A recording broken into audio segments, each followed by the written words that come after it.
Oh wow, big difference. Most people nowadays think it has to take a quadrillion watts to be good. This is a new line for massive audio, the GTR series. This is actually a GTR6. This is a 4-ohm, kind of cool and rugged.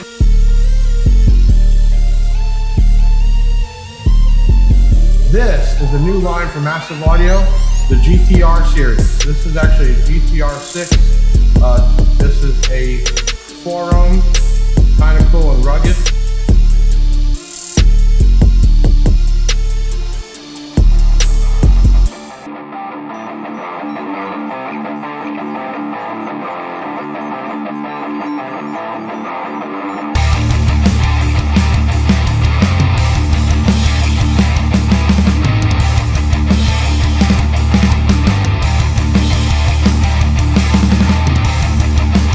Okay, so we have the GTR 6-inch sub, and I'd like to use this Dayton Audio VATS V3, which you see here on this screen. So, this is really cool program. I've already calibrated the device. Now I need to run a free air parameter, which just sent a tone over there.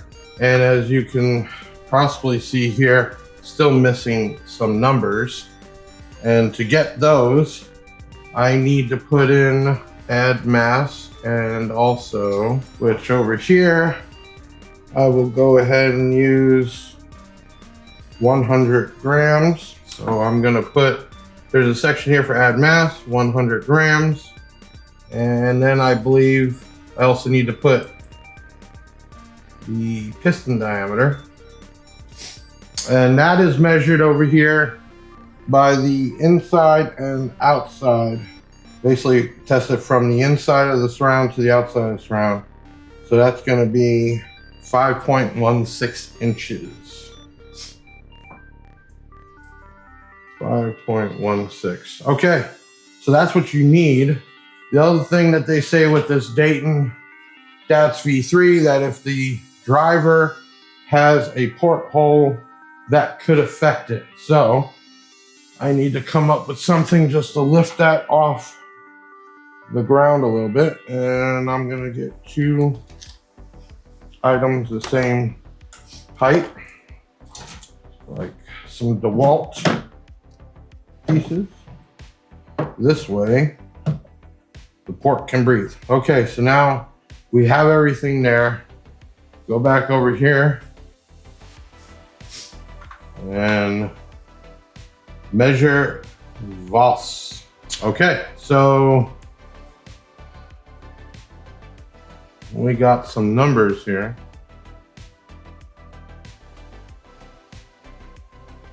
Why is this done? Well, subwoofers don't provide you with numbers. So that helps out if you're building the box. And then if you're serious about building the box, these are the numbers that you definitely need.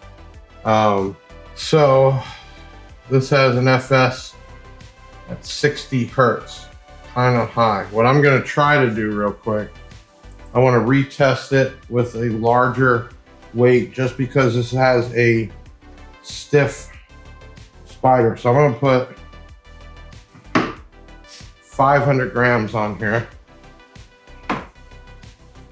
I'm gonna change this to 500, and then I'm gonna hit measure VOS.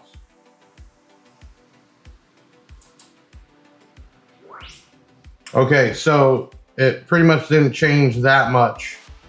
It's still, FS is 60.16 Hertz. I just wanna try something here. I'm gonna change the inches. Some people measure from the outside to the outside of the actual surround, but even increasing that isn't gonna make a difference. It's still an FS of about 60.16 Hertz.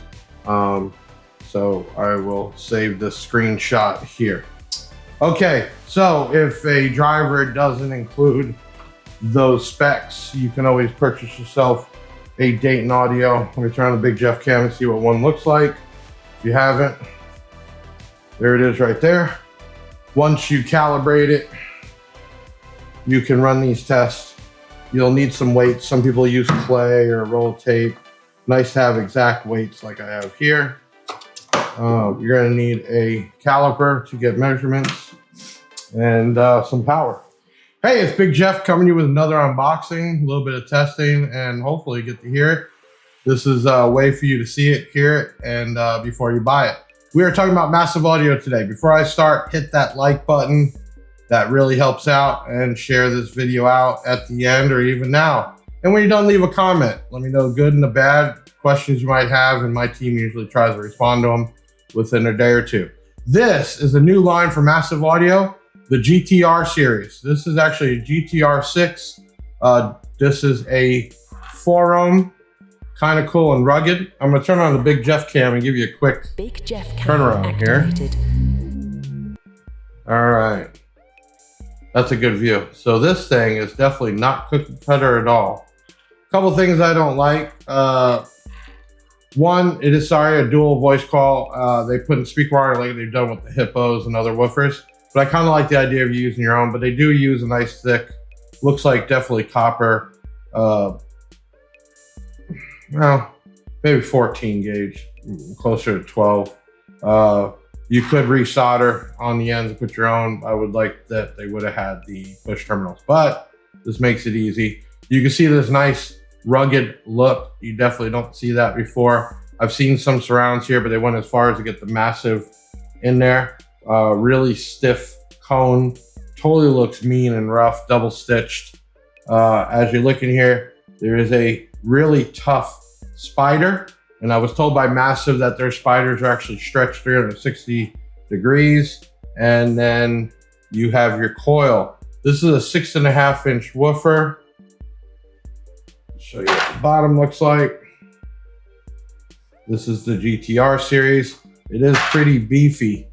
Let's go over here and get an actual weight on this thing.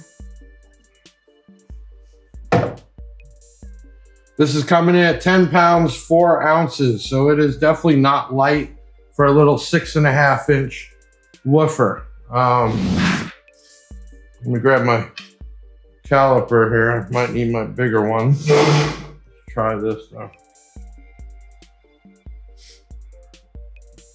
That is 5.65, actually a little bit more if you go right to the inner parts. That is the surround, so 5.8. Your cutout though, let's see if I need to measure that or not. Let's see here. RMS rating 200 watts. 300 watts is, so they say 200 watts to 400. That's the first time I've seen a sliding RMS rating. 300 watts is ideal. Peak power is 600. Textured, non-pressured pulp with resin. It's a 1.5-inch dual voice coil, dual 1.5 dual 4-ohm voice coil. Magnet is 120 ounces itself. Heavy gauge steel. X-Max 10 millimeter. SPL is 79.5. And they're saying the FS, they rated at 55.8 hertz. Follow me over here. We are pretty close, obviously, depending on the conditions, things around it, that all can change.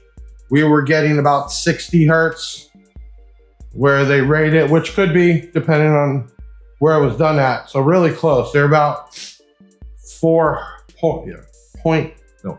hertz off. So I'll trust the DATs in this environment. That might have been in a different environment when they tested these. Sealed box, recommended 0.35. It's pretty small. Ported box, they get a recommendation of 7.9 by 15 by 8.7, so tiny still. This is definitely made for small environment under trucks. Cool woofer. Actually, this thing is under $100 too. So I would say for that price, it's a pretty well made, just my opinion, the way it looks and the money, time they put into it. You have obviously warranty card, but that's for defects. Keep in mind, and I hate some of these return people. If the woofer's been playing for a couple months and you just blew it up, it doesn't mean it's a defect. It means that you didn't tune it right. You overplayed it, multiple reasons. So usually if it's a defect, it would happen right away, and it could be due to when they put the woofer together, it was off, or the coil, or multiple other reasons, but it's not going to happen just because you blew it up. So tune them right. Grab yourself a meter. You can either use a voltage meter and test it, or you can get an SMD meter. Find out where your distortion level is on your radio, or your head unit, or your Bluetooth, whatever, because they all change. Don't go past that. You can only get things so loud. Then you want to check the output on the amplifier, and the same thing. Once you get up to the distortion level on your source, get your distortion level on your amplifier. Again, it will only go so loud. After that, it might seem a little louder, but it's actually distortion, and you will blow up the speaker and or the amplifier. So tune it right, and it will last you forever. I have some speakers. I saw a post the other day. Guys had some for like 10 years. And he's asking how long will it last for? Well, especially something like this that's coated in that, humidity's not going to break it down. You don't have it out in direct sun, so the UV is not going to break it down.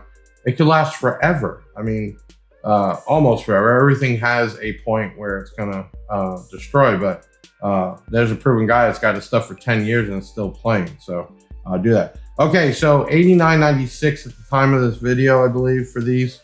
No. Is that the regular mat? That's not an open box, right?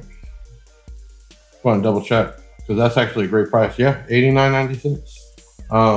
If you buy it on the Big Jeff Audio website, you can also include a 1, 2, or 3 extended warranty, which is for accidental coverage too. So if I was installing this and my dumb self took the drill right through the surround, that's not a warranty. It didn't come to you like that. Don't even try.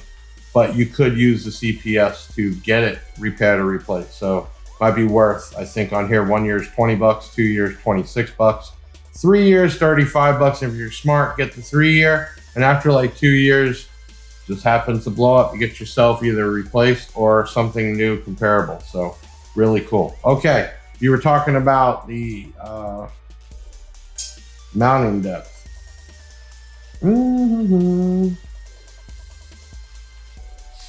So that is right under 6 inches.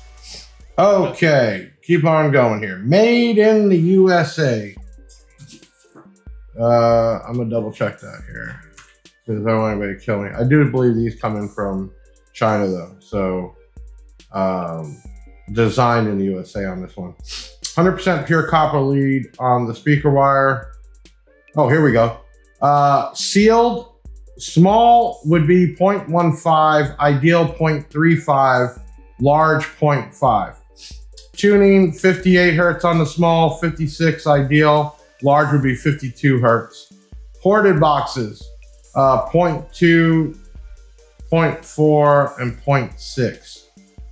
Ideal is 300 watts, but we'll take 400 watts RMS. What I mean by that means if you don't want this thing to blow up, I'd run it at 300 watts steady. And if you do want to push air so often, it will take the extra 100 watts, but definitely don't really peak it more than a burp or here and there at 600 watts. These do have serial numbers. They are tracked, so we know from birth to it coming to a guy like us and then a customer like you. Okay, so next cool thing we'll do is get this thing hooked up and do some flex tests on it. I know people like to see how much it moves. Pretty impressive for a speaker that's smaller than my hand. I'm Big Jeff, and in about half a millisecond, we'll be having this hooked up and playing some music through it. I'll see you right now. Okay, like I said, a snap of a finger, we're back. Okay, so I got it hooked up. Whoa, turn that back down. It's actually starting to kick butt. So we're just using my trusty Black Diamond amplifier, even though we don't sell Black Diamond anymore. Right here, I have a bridge. That amp is probably, that speaker's only gonna get about 150 watts right now at 2 ohms. We have dual 4, positive, negative, negative. That is parallel, which cuts it in half. 4 and 4 is 2, very simple. Okay, so what we're gonna do is get this thing moving with some non-copyrighted, and we have a camera right here for y'all to see how this thing moves. I don't know if 150 watts is gonna do it. If it doesn't, I will get another amplifier. Let's go.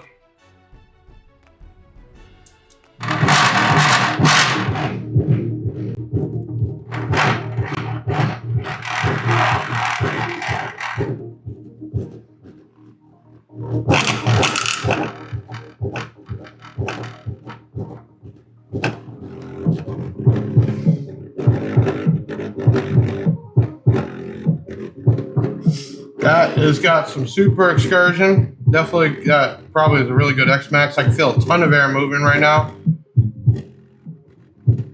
Let me pause this. I have an idea. Without putting it in the speaker box, let's put it in a box. I'm just curious what it does to the mid bass by even getting it somewhat in a box. Especially that this thing almost working about the same size it fits. So.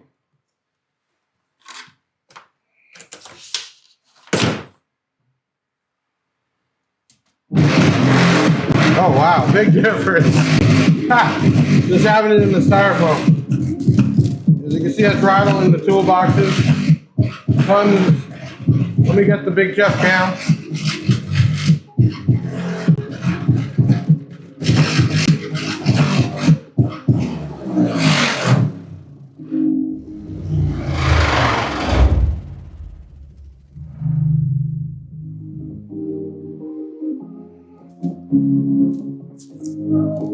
And this amp and the radio is not even close. So I don't even think this thing's getting a little over 100 watts, to be honest with you.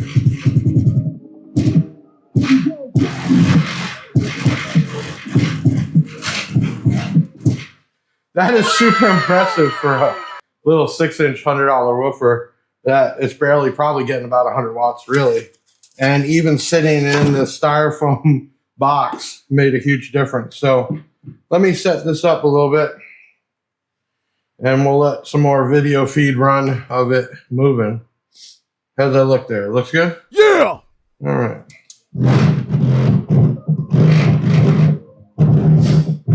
You can see it's moving that woofer. Huge X-Max there. I mean, that's a lot of movement. Let me see if I can show you what it looks like inside here. Put on the Big Jeff cam.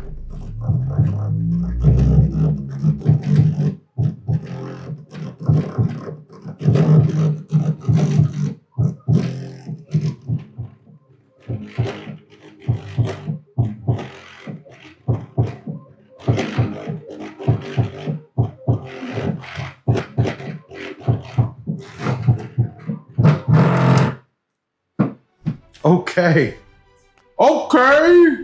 So, as you can see, really about 100 and maybe 20 watts. I mean, I could have hooked up the meter and we could have gotten exact, but there's no reason. I know what the amp does. I know the radio wasn't even up 3/4 of the way.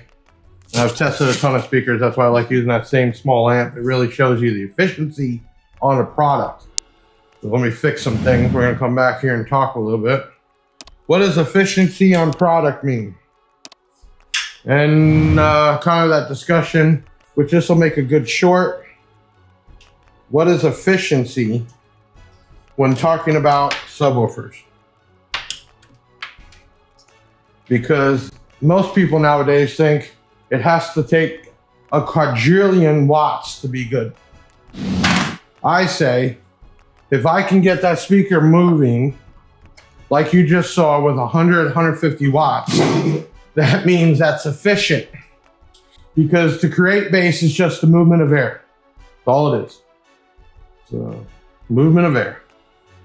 So if I can get that much movement out of this thing with 100 watts, instead of having to put 600 watts through it, what is the difference? Now, granted, higher watt speakers will have more excursion, more movement, yes, but that's not for everything. I'm just saying in this case, that 6-inch or 6.5 inch really impressed me with about 100, 120 watts. And you can even see how much movement there was. And then put it in just a box of styrofoam, you probably could even hear it. So 2 thumbs up, not 1, 2 for Massive Audio and the new GTR Series 6.5. I really hope you liked the video. I had fun doing it.